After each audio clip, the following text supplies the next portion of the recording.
The paint is chipping off the walls of my house. Well, it's not my house. That's why I can't paint the room. Why there are so many bugs. When my fridge is a code, holes where the handle once was, you need to stick your fingers onto the edge, pry it open, but not too fast, or else the cabbage will fall out of the duct tape shelf that never quite sticks. So we balance, carefully. The paint is chipping off the walls of my house. On the windowsill, we hang coats to dry, pots of soup scattered like garden gnomes. We don't answer the door.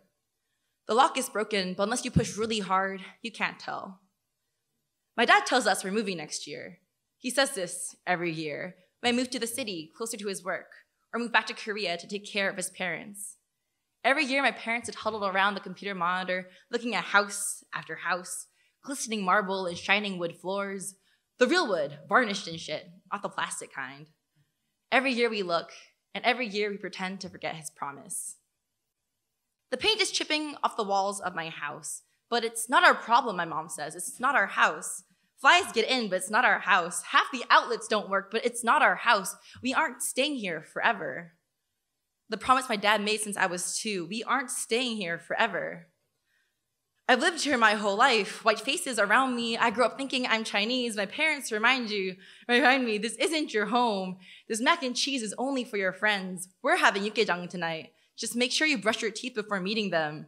Just don't bring them home. My dad tells me we own a mountain in Korea. He tells me to bury him there when he dies.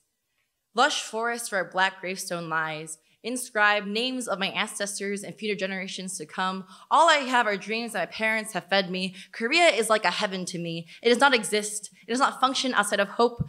My parents speak of Korea so much, I'm afraid to forget a home I've never known. But hope becomes real after high school graduation. We never moved out of the house with chipping paint, but my parents saved enough to get us to Korea.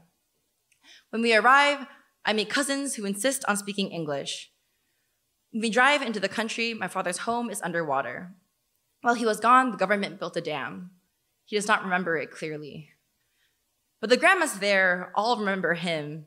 They cry into his stomach, grasp me with shaking hands as I bow, and I say, yes, I am going to Yale. I stand at my mountain. Stray dogs lace between piles of plastic pipes, cigarettes and beer cans cemented in with the rocks. The brush is too high where the graves are. Thorns pinch at my bare legs. I am denied entry. Not even with my offering of rice wine and peaches that we picked up on the corner store on the way here. It is unforgiving. My father tells me to stay back and wait for their return. As I wait, I stare at dick sculptures. My grandpa's cousin carved the mountain into a shrine of wooden penises. First, it was a mushroom garden, then it was a vegetable farm, and now it's a sex museum. My mother says it's okay, he's an artist, but I'll have to bury my father next to a grandiose sculpture of a phallic man. My pervert uncle tries to talk to my cousins, and I set them aside on the dirt path. Let's play a game, I say. Let's pull out this grass. Grab hard at the stem. Pull out the roots. Upturn this soil.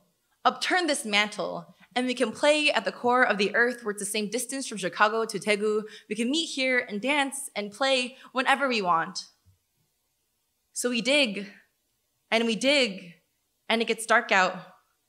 And the echoes of cicadas tunnel down, and my parents are long gone. And we reach the core.